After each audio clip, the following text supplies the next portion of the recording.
It's great to have you join us. This is 32 FM 94.9. It's a Saturday morning, the 23rd of May 2026. We're bringing you the headlines out of the papers this morning. We'll also take a look at the analysis of the headlines.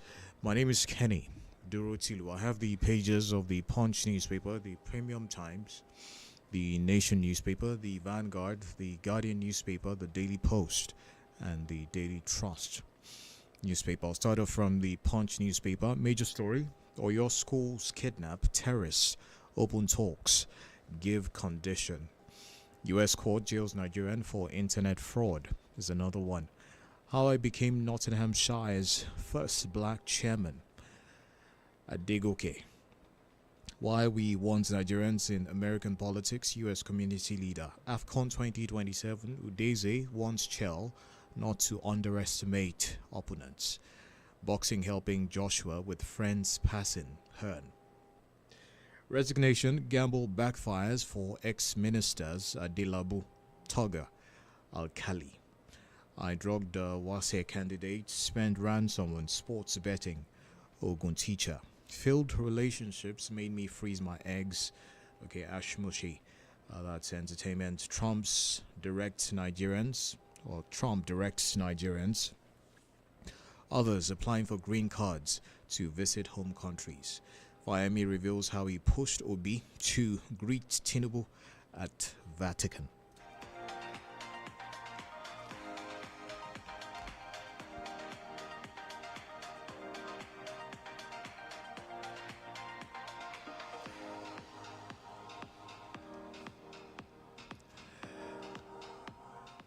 Alright, some politics stories still with the Punch newspaper. Wadada wins Nasarawa APC governorship ticket.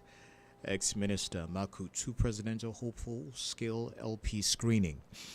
Ex-majority leader 35 others win Edo ADC ticket. Showore confirms 2027 presidential bid, says AAC primaries hold next week. APC reschedules Adamawa Central Senatorial Primary to Saturday. ADC claims intimidation as ICPC denies Aregbesola party leaders access to El-Rufai. NDC unveils 20-member panel for governorship National Assembly elections.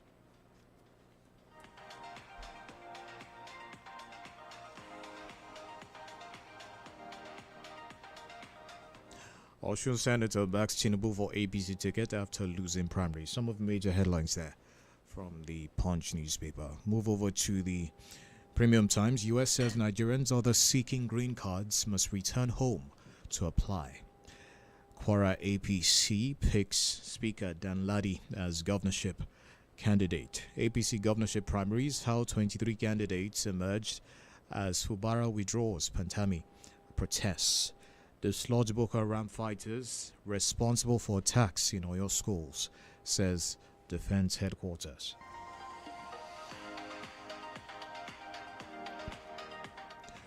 Ojukwu lied. We never agreed to Biafra's independence at a Buri meeting. Go on. Police arrest officer who vowed to kill anyone filming him. That's another one there from the Premium Times.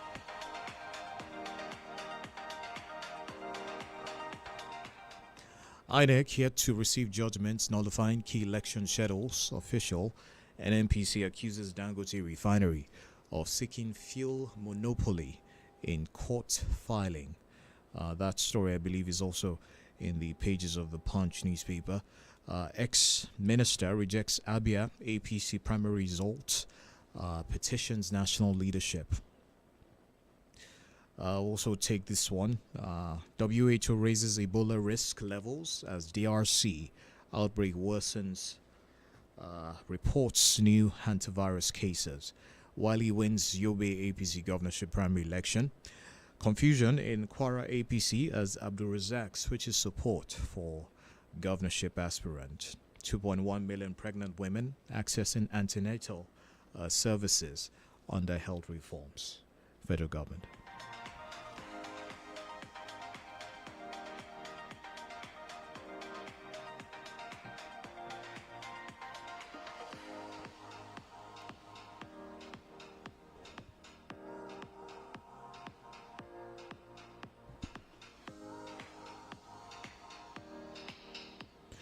Taking headlines out of the Nation newspaper, tears as teacher killed in Oyo school attack is buried.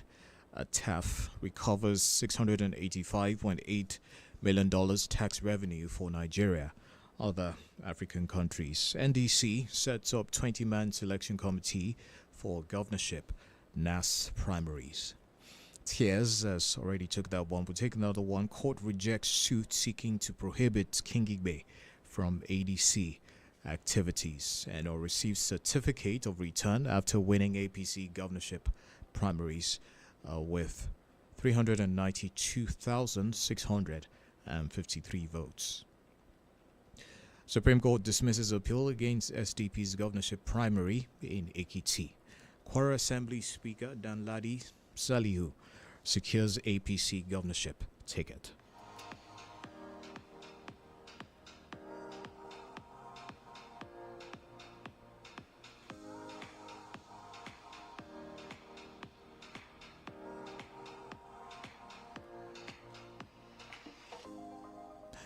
Over to the Vanguard newspaper. Major one insecurity. Yoruba land unsafe. Terrorist cells spreading. I have solution. Gani Adams. El-Rufai's detention attempt to break opposition spirit. ADC. Memos. How I confronted Joe Garba on his plot to overthrow me. Go one. Ijaw Republic, 2 states, 24 local governments. INC. Sets fierce agenda for next 5 years. Ebola Airlines warned against transporting suspected cases. Ikogosi Resorts boost appeal as improved access sharpens Nigeria's MICE prospects. Lagos Continental Hotel opens training academy staff dormitory to boost workforce development. Gani Adams to Southwest governors. Monarch's time to wage war against kidnapping is now. Nigeria's democracy under threat with APC's one-party dominant.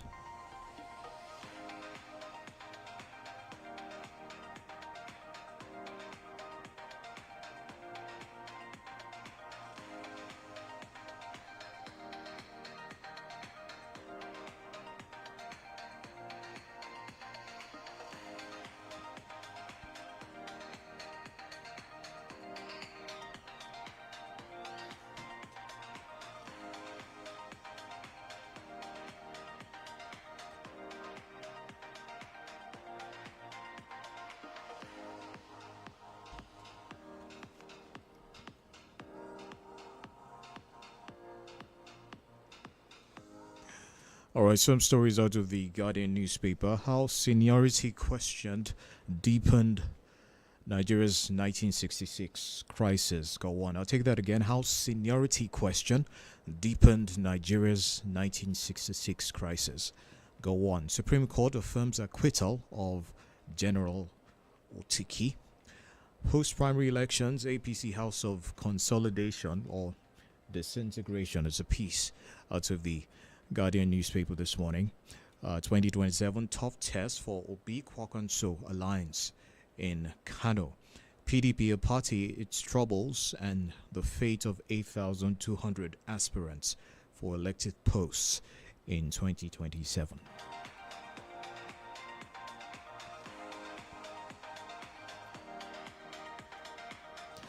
Aliyu wins Sokoto APC governorship ticket. Supreme Court sacks Gabon as SDP national chairman.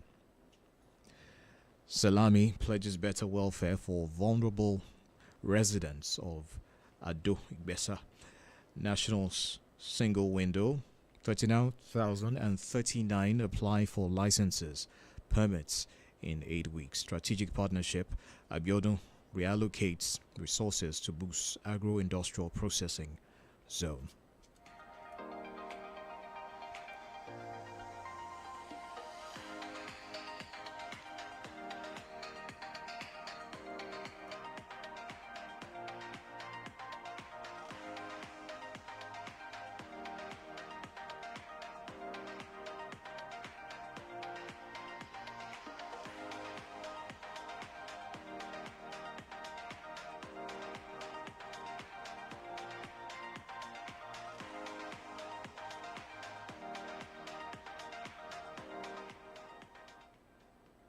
I'll take headlines out of the Daily Post now. Crisis hits ADC in Benue as primary election turns bloody.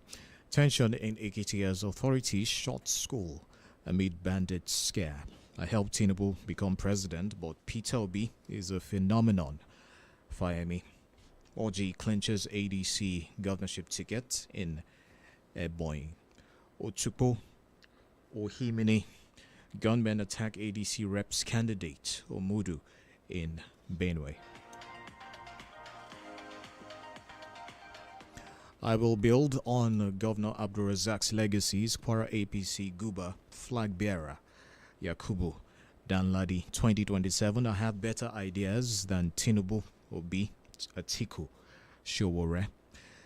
Benue APC primaries. Governor Leah extends olive branch to rivals. SGF Akume speaks on alleged diversion of materials during Benue APC primaries. 2027, our run for presidency, Showore declares. Some other stories here out of the Daily Posts. Alleged 8.7 billion naira fraud. Court adjourns Malami's trial to June 23. Fubara vows to complete rivers projects despite political tensions. Without God, Nigerian Navy will achieve nothing. CNS Abbas.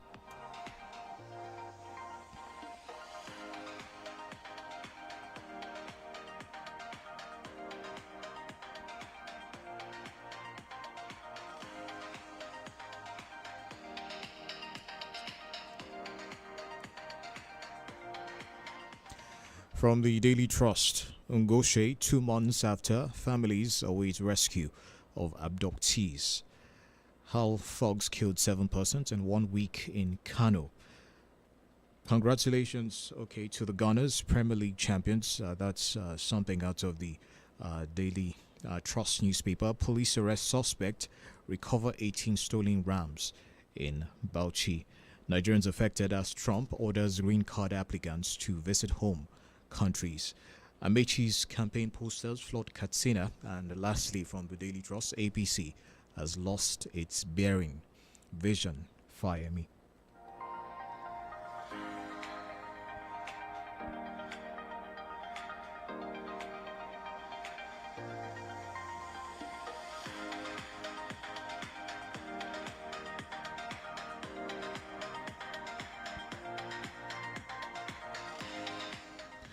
It's time to delve into the analysis of the headlines. We have Dr. Bayo Busari joining us for the analysis this morning.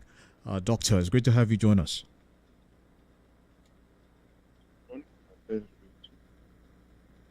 Okay, Doctor, can you hear me clearly? Yeah, I can hear you. Okay, all right. Let's start off with this one. Oyo schools kidnap terrorists, open talks, give conditions. It's a headline out of the Punch. Suspected terrorists who abducted school children and teachers from 3 schools in Shiele, Yamota and Alausa towns in Oriri local government area of Oyo State have opened communication channels with the state government. That's according to the Saturday Punch report. 2 highly credible sources told correspondents of the Punch that the hoodlums refused to speak directly with the families of the victims.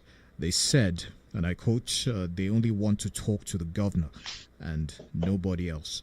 The victims, of course, now have spent 8 days in captivity. Doctor, your reaction to this one, the kidnappers insisting on dealing only with the governor. How should government balance immediate rescue of the children with the long-term risk of incentivizing abductions? Unfortunately, in this instance, it may be difficult for us not to incentivize these criminal elements, because the government is now in a kind of a position because lives are involved. I think the psychology of the kidnappers say they want to deal directly with government because they know that government is facing a seeming embarrassment and if they want to find a way out of that. If they have to deal with the family, they know obviously that the families of these people are poor and they will not be able to meet whatever their demand. So it's a kind of embarrassing the government, blackmailing the government to get what they want. But I think by the time when we know exactly what their demands are, that it may be possible for us to, find a way around it. But whatever, I think the best for us is that we should find a way to nab these people and then bring them to justice. All right, Doctor. This whole situation of negotiation and no ransom policy. Where do you stand with this one? Like I said, the kidnappers insisting on dealing with the governor and all of that, and also the aspect of education safety here. What are your thoughts?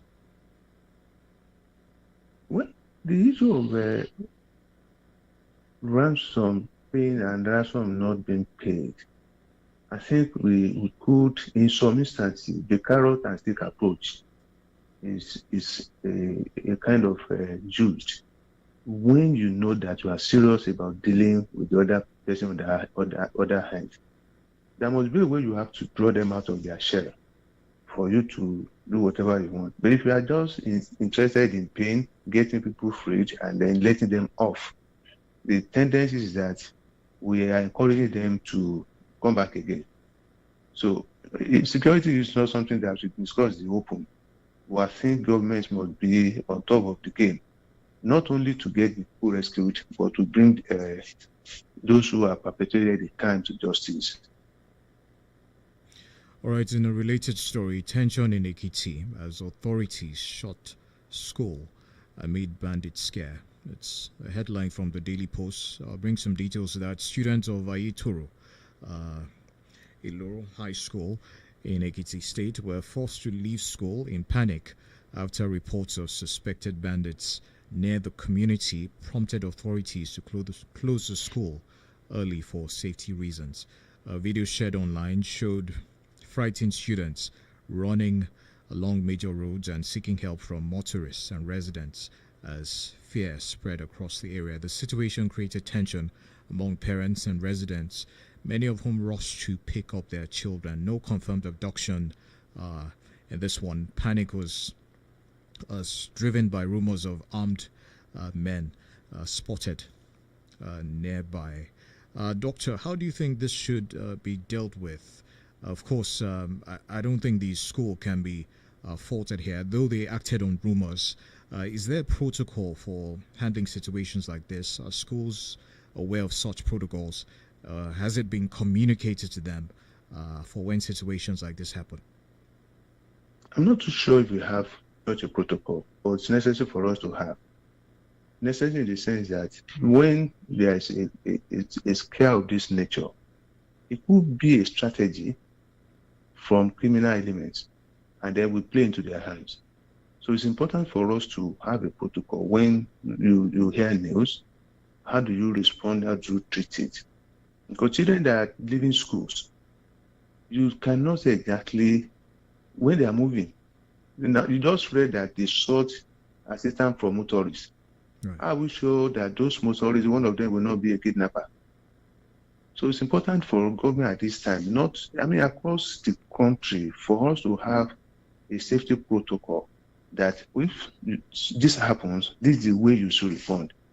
I think it will be better for us to energize security from the grassroots. This is the time we should bring in the local government. But when you have such a news, it's not good for everybody just to begin to run helter-skelter. We must know exactly in what direction we want to go. And that means no one should go into a panic mode. If you do that, what happens is that you wouldn't know exactly where you're going to run to. So this is the time for us to get our heart together and then establish a protocol and then share it among teachers, parents, even students by themselves. And if this happens, this is what you should do. Not that everybody should just be on his own. It's not safe for them to do that. They may even be safer in school than being out there running to nowhere. Doctor, Oyo suspended excursions across the state. Should Ekiti do something similar? And at what points do reactive closures start hurting our education system? Now we need to be very careful in the sense that we are not able to establish the veracity of information that we get around. Some people may just get excited and say, oh, this is happening somewhere. Like the one that happened a few days ago at Idianyure. I listened to a voice note that someone sent to a colleague of mine.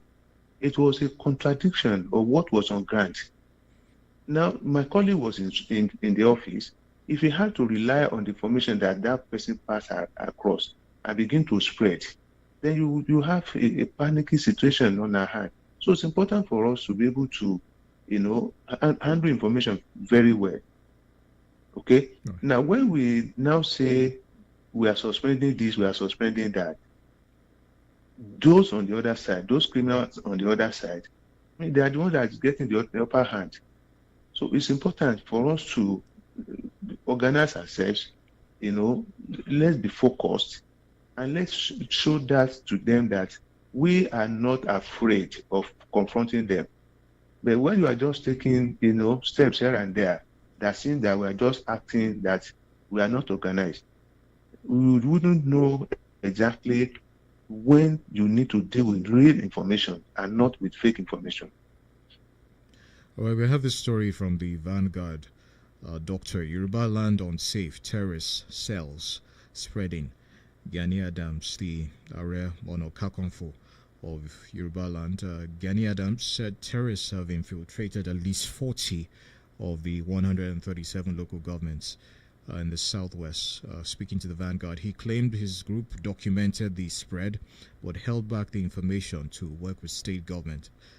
He accused southwest governors of ignoring his warnings for 2 years despite repeated calls for collaboration. Adams said the threat is now more serious than many realize and linked it to recent attacks in Oyo's Orire local government area. He pushed for governors to engage groups like OPC and Motekun and Sunday Igboho structure for intelligence and protection. What you make of this, Doctor? Is this something that you're aligned with, his position here, or is this a bit of fear-mongering in your opinion? Well, it could be in between, but we cannot, at this point, we can't ignore every information that comes to our knowledge. What is important is for us to, interrogate and find a way to discriminate between whatever is given to us. There's no doubt about it that we have infiltrators among us. There's no doubt about that. But what is worrisome is the way we respond when we get information of this nature. If someone claimed that he has passed across information in the last 2 years, what exactly have we done with what has been given to? Even if we don't want to deal with him, there should be a way that we will set up, a machinery to verify whatever information is given to us. Governors have security advisors. So what roles have they played between then and now? And now we have a situation on this on our hand. We remember the war incident. There are several others. Twice Chief Olufalaye was kidnapped. So you have in Ogun State. So we have around us. And what makes that possible for these people is because we have several government spaces that people could take advantage of. There could also be issue of local collaborators, particularly within the realm of our leaders. There may be some of them who may be interested in financial gains and unknowingly might go into relationship with this criminal element, not knowing their real intention. So it's important that our government, our leaders should devise means of verifying information that's given to them and acting on it accordingly. We may say, oh, probably he's interested in this or that, but we should be able to establish that we should not base it on just conjectures. Doctor, talking about community intelligence, is there an underutilization of community intelligence networks? Is there more that can be done to formalize collaboration with some of these non-state groups to tackle insecurity? Yeah, of course, there is underutilization because we have not established a mechanism, a protocol to gather and use information from the local level. It's unfortunate that we've rendered local government to a kind of a helpless situation that they have. The best that we can do when it comes to issue of security is to move from the grassroots up. I mean, that's who body is. Nearly in every community, someone knows the other person. And we can say to some extent that this is the character of this person. It's necessary for us to call him for help. I mean, it's possible at that level. But when we do not integrate the community level into our security architecture, it gives us this kind of situation that we find ourselves. So I would say that I will agree with you. There's underutilization at intelligence gathering, security architecture at the local level. And it's time for us to begin to do that. All right, let's talk some politics now. Out of the Punch, you find this headline: Resignation gamble backfires for ex-ministers Adelabu, Toga, Alkali. The decision by some former ministers of President Bola Tinubu to resign from the Federal Executive Council in pursuit of elective offices ahead of the 2027 general elections appears to be yielding mixed fortunes, with only 2 securing party tickets so far. 5 former cabinet ministers stepped down from their positions after the presidency directed political appointees seeking elective offices to resign before participating in party primaries. Among those affected were former Minister of Foreign Affairs Yusuf Toga, who resigned to contest for the APC governorship ticket in Bauchi State, and former Minister of State for Humanitarian Affairs Yusuf Sununu, who resigned to pursue Kebbi senatorial ticket. Doctor, what's your take on this one? What is the way forward for some of these aspirants now? Were they rejected because they've become outsiders, sort of, to the people? No, I don't think it's fair for us to refer that they gambled. No, I don't think that would be fair, because these are the individuals who are offering themselves for service. So, but we should understand that in a contest of this nature, only one person will win, no matter the number that we have. This is not the first time Adelabu will resign. He resigned as Deputy Governor of the Central Bank in 2019. What did he gamble at that time? You must be at a point in life for you to move to another point. So resigning from a position means you want to move to the next.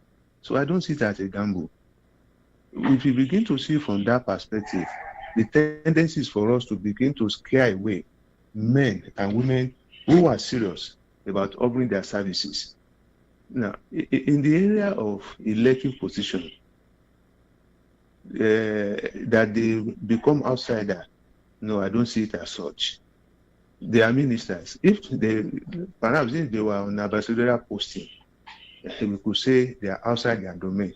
But as ministers, I just come back home once in a while to relate with their people. There could be several reasons why someone did not win and whatever.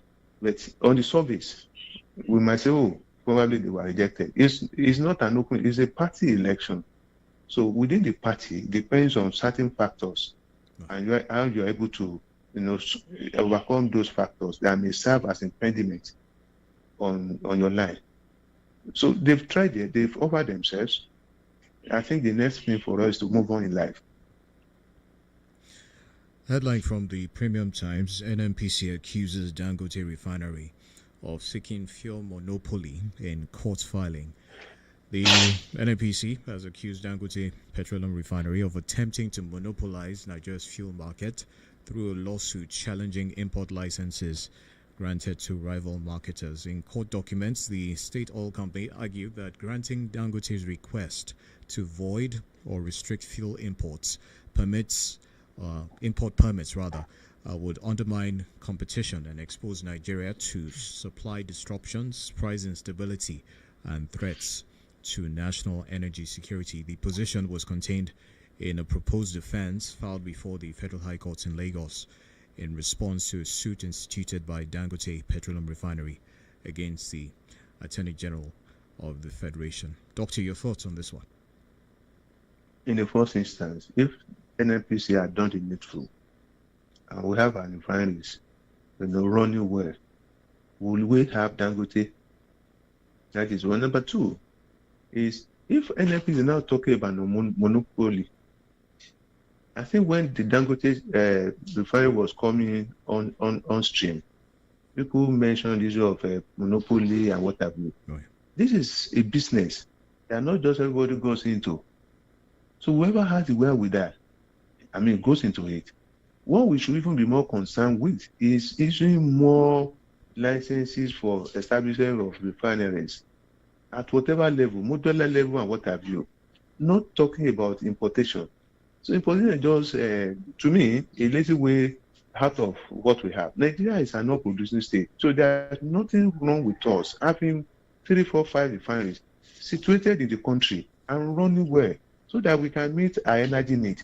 But when you are taking a shortcut in the issue of issuing the import license, we are begging the issue. Now Dangote has gone to court. Let's see how far it will go. If in business you restrict others from doing what you do when no one stopped you from doing your own, let's see how far the matter will run in court. It's interesting, and we'll pray that God grants us that long life to see how this will end. But I don't think for Dangote that is a suit that is necessary in the first instance, because what you need to do is make your product, attractive to your patrons. People will come to you. If it's not attractive, people will go elsewhere. It's a free market economy that we are running. So for you now to say seeking legal redress or legislation or whatever to make you the only sole supplier, I don't think it's good for the economy. But I don't want to bring whatever the court will say. Let us see how far this matter will go.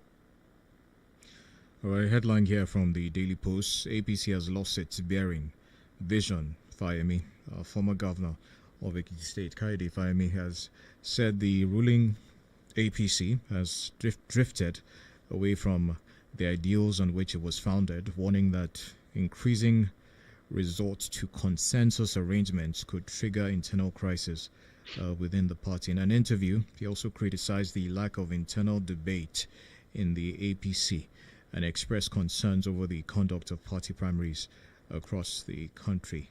Doctor, do you agree with him here? And if you do, what has changed? What do you think has changed in particular about the party's ideology? I don't know on which platform Fayemi is now. If he's still a member of APC, what he has said should be a matter of consideration to those within the party.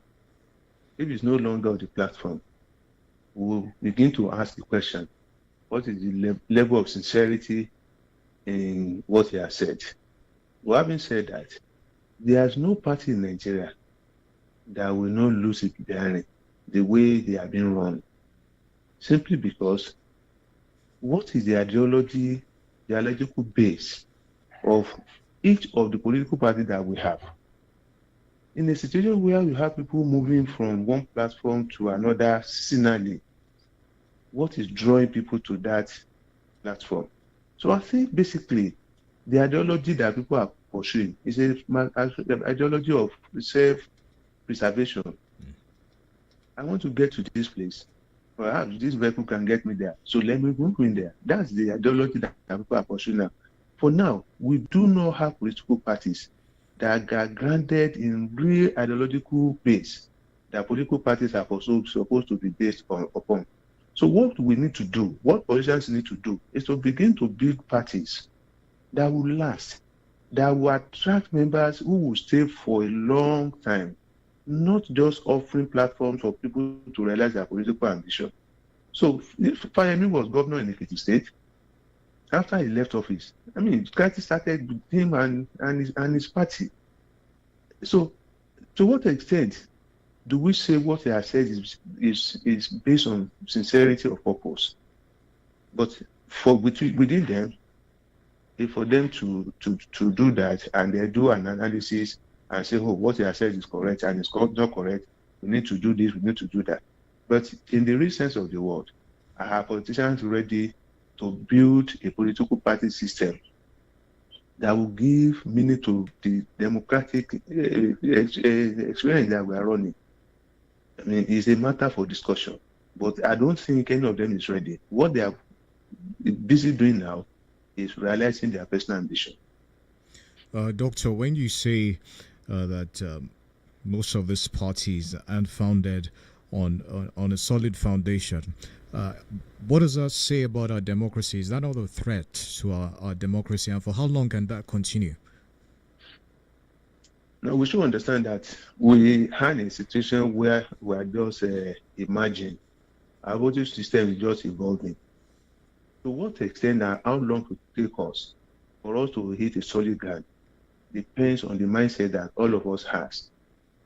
The politicians, with the citizens, and all stakeholders.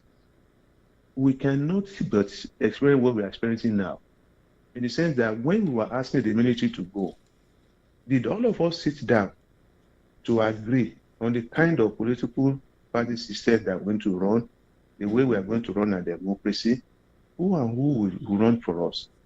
But at that point, what we were interested in was for just the military to go. And we paid less attention to those that would succeed the military.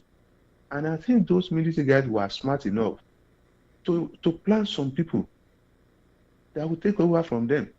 You even have some of them, dropping their khaki and going into politics. So it's an arrangement that they deliberately made on their own, but we were not conscious of that. So, and that's why it's been so difficult for us to build a political party system. I mean, during Babangida time, it fostered on us a two-party arrangement, the SDP and NRC arrangement. Yeah. It wasn't a system that evolved naturally. It was imposed. And those parties that we have now, we could say offshoots from the NRC SDP days. So that's the problem that we have. Until we're able to build a political party system that is grounded on ideology, that have vision, then, of course, we may not be able to get to where we are going. But I would say that we cannot avoid what we are experiencing now. Okay. It's a learning stage. We never went to school to learn about it.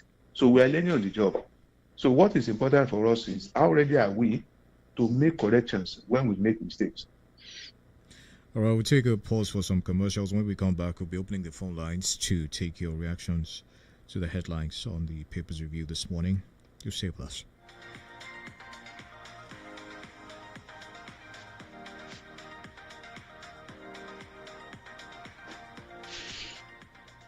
Feel better about your life. 32 FM, 94.9, the antidote to depression. èmi ọmọ yín náà ni o Jolly Johnny mo wà níta báyìí láti lè mọ bí àwọn èèyàn ṣe ṣèdámọ̀ Maggi chicken flavour sí ó yá ẹsípẹ́ẹ̀lì celery. SELARIE salary. bọ̀dá mi ẹ sì fẹ́ sọ sípẹ́ẹ̀lì náà di salary ó yá lópin ìgbìyànjú ẹsípẹ́ẹ̀lì turmeric. TURMERIC turmeric. ẹ káre pálí ohun ìsebẹ̀ Maggi chicken flavour kan fún yín. ohun ìsebẹ̀ Maggi chicken flavour pẹ̀lú èròjà àlùbọ́sà celery àti ataalẹ̀ pupa olùyípadà ayọ̀. 32 FM 94.9 is here with the biggest game in club football. Two giants, 90 minutes, and one historic trophy. Where will you be when the UEFA Champions League final kicks off in a few days? Don't watch it alone at home. Bring your friends and family down to the Watershed Event Center along Loyola College, Old Ife Road, Ibadan for the Ultimate Champions League Final viewing experience. Forget boring commentary. This year, we're bringing you the match live and direct with raw, unfiltered Yoruba commentary. And guess what? It's not just about football. We have a truckload of amazing prizes to give away. From jerseys to electronics and cash prizes, there are lots of gifts to be won throughout the night. Admission is absolutely free. Date is Saturday, May 30th. Gates open at 3 p.m. Watershed Event Center, Loyola College, Old Ife Road, Ibadan. Be there. This event is proudly sponsored by Regal London Dry Gin.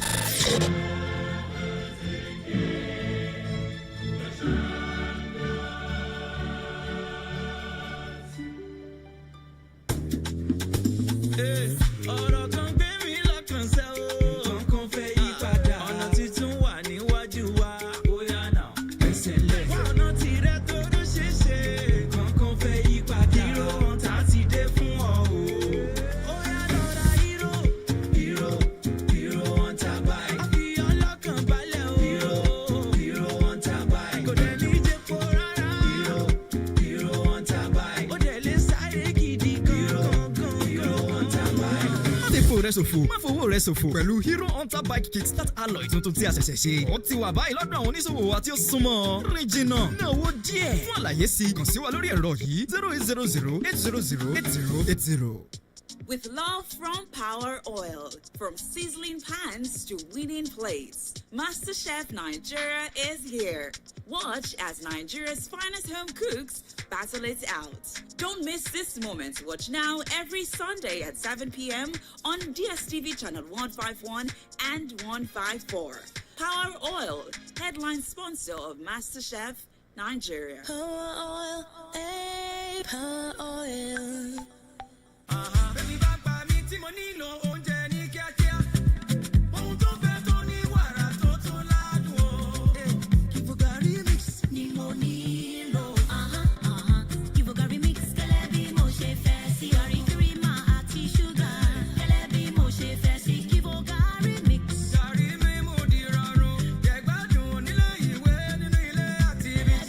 Gary Kivo 3-in-1. Omi nìkan ló kù kó fi kún. Kivo Gary Mix. I'm in love. I'm in love. Sonia tomato sachet. Yes, it's true. I love Sonia tomato sachet. The color is so red, so thick, so tasty. When I use it for my stew, jollof or spaghetti, the color shines brighter and food becomes tastier. Sonia tomato sachet makes meals delicious. Here you go, dear. Mom, you didn't add milk. No need to. Taste it and see why. Wow, but how? Is it milky? Yes. Is it creamy? Yes. That's Milo 3-in-1 milky and creamy for you. It's so milky. I don't need to add more milk. I love it, Mommy. Give your kids Milo 3-in-1, milky and creamy. It's truly milky. It contains calcium to help your champ win every day. Milo, energy to go further. Milo. Èmi ọmọ yín náà ni o Jolly Johnny mo wà níta báyìí láti lè mọ bí àwọn èèyàn ṣe ṣèdámọ̀ Maggi chicken flavour sí ó yá ẹ sípẹ́ẹ̀lì celery. S-E-L-A-R-R-I-E salary. Bọ̀dá mi ẹ sì fẹ́ sọ sípẹ́ẹ̀lì náà di salary ó yá lópin ìgbìyànjú ẹ sípẹ́ẹ̀lì turmeric. T-U-R-M-E-R-I-C turmeric. Ẹ káre pálí ohun ìsebẹ̀ Maggi chicken flavour kan fún yín. Ohun ìsebẹ̀ Maggi chicken flavour pẹ̀lú èròjà àlùbọ́sà celery àti ataalẹ̀ pupa olùyípadà ayọ̀. 32 FM túbọ̀ nàráyọ pẹ̀lú àṣekágbá tó milẹ̀ jùlọ nínú àwọn ẹgbẹ́ agbábọ́ọ̀lù nílẹ̀ Europe. Ikọ̀ méjì àádọ́rùn-ún ìṣẹ́jú tó bá mọ bẹ́ẹ̀ àti fi ẹyẹ gàgàgà. Ibo ni wọ́n fẹ́ wà níbi àṣekágbá ìdíje fẹ̀yẹ UEFA Champions League lọ́gbọ̀njọ́ oṣù karùn-ún ọdún tá a wà yìí. Bádẹ́wò ìfẹsẹ̀wọnsẹ̀ ọ̀hún nínú ilé máa mú ẹbí ọ̀rẹ́ àti ojúlùmọ̀ bọ̀ ní Watershed Event Center lójú ọ̀nà Loyola College Old Ife Road Nìbàdàn fún àṣekágbá tìrú rẹ̀ wọ́pọ̀. Gbàngbàngbà ní àwọn móhùnmáwòrán wa mọ́kàn kúrò níbi fírìfìtì èrò òyìnbó tí ò yọ ọ̀pọ̀ ènìyàn bí a ti ń ṣe látẹ̀yìn wá ẹ wájà lọ́dún kọ́mẹ́tì lédè Yorùbá pọ́nbélé ẹ jẹ́ kájọ gbádùn bọ́ọ̀lù yìí pẹ̀lú ariwo àjàsà àti ìyàlẹ́nu bọ́ọ̀lù gidi nǹkan kò ní fòyìnrì nínú ègé ẹ̀kì àti àwọn mímì jẹ́ tún já ọ sí kì í ṣe nípa káwé bọ́ọ̀lù nìkan àkàkà tá àwọn ẹ̀bùn ló wà nílẹ̀ láti fi ṣe ìfàjẹ́ lọ́jọ́ náà látòrí aṣọ ìgbá bọ́ọ̀lù tó jọjú àwọn ohun èlò lẹ́tọ̀ lóná kódà ẹ̀bùn owó gan kò ní gbẹ̀yìn lọ́jọ́ ìfẹ́ ìfẹsẹ̀wọnsẹ̀ àwọn alágbàtẹrù ní iléeṣẹ́ Reggae London Dry Gin ọ̀fẹ́ ni wọ́n wọlé fún gbogbo ẹni tó bá wá lágbàjẹ́ oṣù kẹta bẹ̀rẹ̀ láti agogo 7 ọ̀sán ní gbàgede watershed ní òdìfẹ̀rọ̀ nìbàdàn ẹ ò gbọ́dọ̀ mí sí ẹ̀.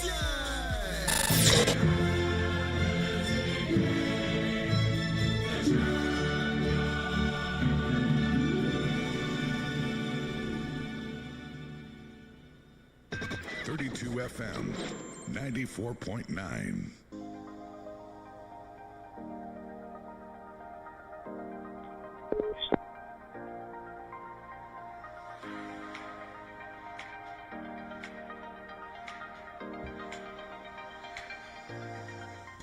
All right, welcome back. You're still listening to the Papers Review on 32 FM 94.9. We're broadcasting live from Laughter House, Premier Hill, Mokola, Ibadan. You're welcome to, of course, give us your reactions to the headlines now. The phone lines are open, 0809 7949, 0906 200949, 0705 500949. Hello, good morning. Hello, good morning. Welcome. Yes, this is Miriam from Odegay. All right, Miriam, let's hear.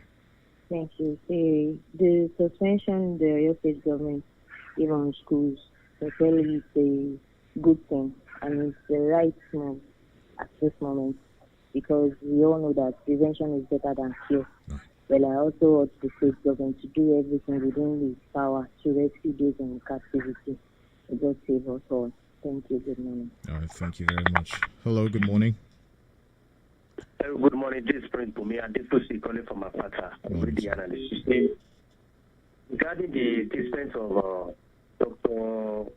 𝐂𝐈𝐒 from the former governor of Ekiti State, to me, the APC have ideology before. They have ideology. If they have ideology, I know Nigeria will be a better place by now. So they are having problems in Kwara State. They are having problems in Ekiti State. Now, there's power play. It just concluded APC primaries in Oyo State.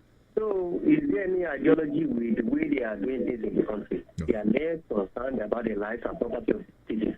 That is why our economy is in shambles. That's my submission. Good morning. All right, thank you very much. Take this one. Hello, good morning. Hello, good morning, sir. Good morning. Welcome. Thank you. Ruth calling from Alakia. All right. Yes, sir. On the issue of insecurity, nowhere feels safe anymore. Schools are being shut down because of insecurity, even while the education sector is already struggling. Terrorist attacks and kidnapping across Nigeria must stop. Protecting lives is the government duty, for God's sake. So what happened to all the promises made? The government must act now. Find lasting solution to insecurity and allow state police to operate. Nigerians are tired of this constant skinning and fear. They need to do something on time. Good morning. All right, thank you very much. Hello, good morning. Good morning, sir. Good morning, welcome. Please, your name. All right, please go ahead. I think I said that the analyst in health. Dr. 𝐂𝐈𝐒 is not supposed to say that as a member of the ruling party.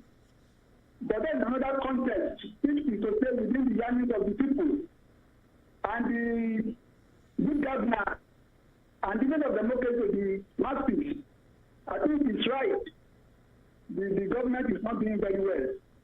But then I think as a member of the party, if he would have loved to do that, he has distanced himself from the party and to let people know where he's going, like Alekushola, he has been able to join a political party with the project to do better. No.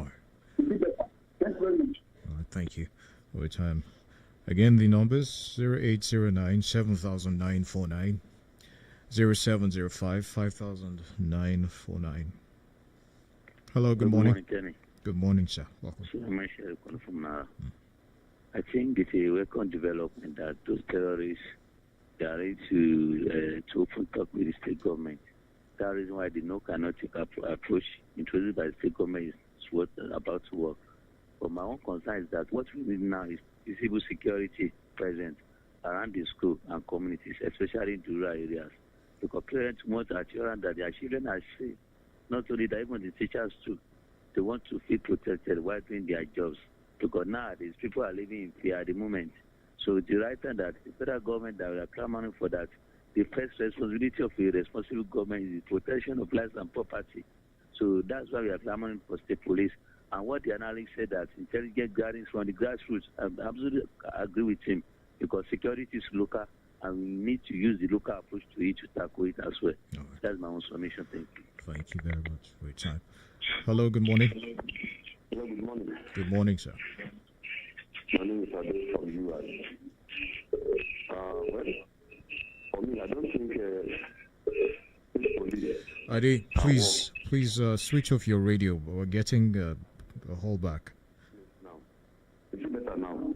Yes, go ahead. I don't think this police can work under this government. I don't think so.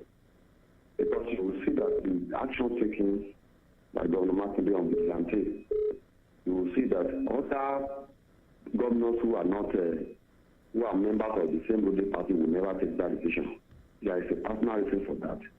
If schools are being shut down in Yoruba land, if churches they are told in the to not to go to for VG again, then what Nnamdi Kanu has been saying for many years, has it not come to pass? The 𝐒𝐻𝐾𝐑 of Yoruba is too much. Instead of us to tell about Tinubu and release that man and give us information, they lock him up because of the truth that you say that is happening today.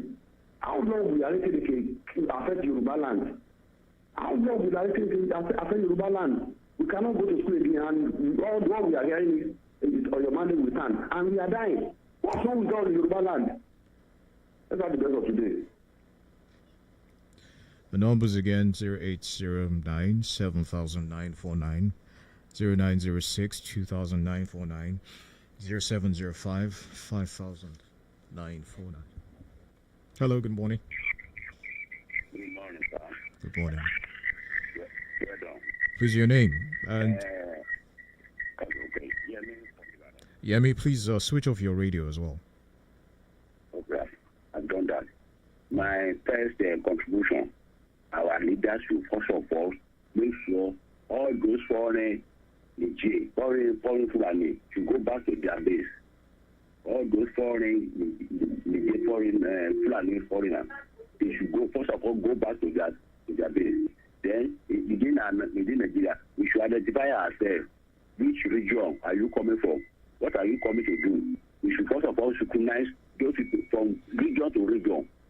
Do they come from north to come and give us problem in the southwest?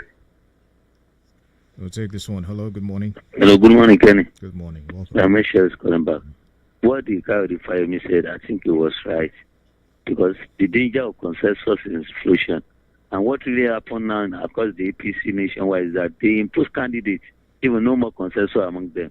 So the APC, the way they are treating their internal democracy before President Tinubu came on board is different entirely. That's what 𝐃𝐈𝐒 was saying. No. So that means it's a good and bad for that political parties.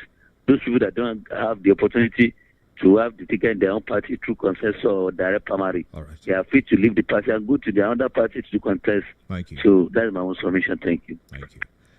I'll take some messages on Facebook before we go. Mal Lebara says, no sane investor will invest in a volatile environment. This is from wasting our money in traveling abroad for investors because they will not come, fight insecurity, corruption, and secure a peaceful Nigeria. And everything will be added onto it. That peace reign in Nigeria. Buluwatife Ademi Jumon says, good morning. Virtually nowhere is safe in Nigeria today, and the federal government's negligence contributes greatly to worsening insecurity. If they had approved state police and provided meaningful support and weapons to local security agencies, things might be different. The government needs to step up and find lasting solutions to insurgency. All right. Adesui Samuel says, now that the Oyo's kidnappers have opened a channel to negotiate with the state government, I hope those in captivity will be freed. I also hope that the state government can apprehend them and put an end to such acts. We need continuity of relative peace we were enjoying before in the state. Okay? Thank you very much for that. We have to go now. Thank you for joining us on the Papers Review. It returns on Monday. That's at 6:30 a.m. right here on 32 FM 94.9. My name is Kenny Durutilu. Good morning.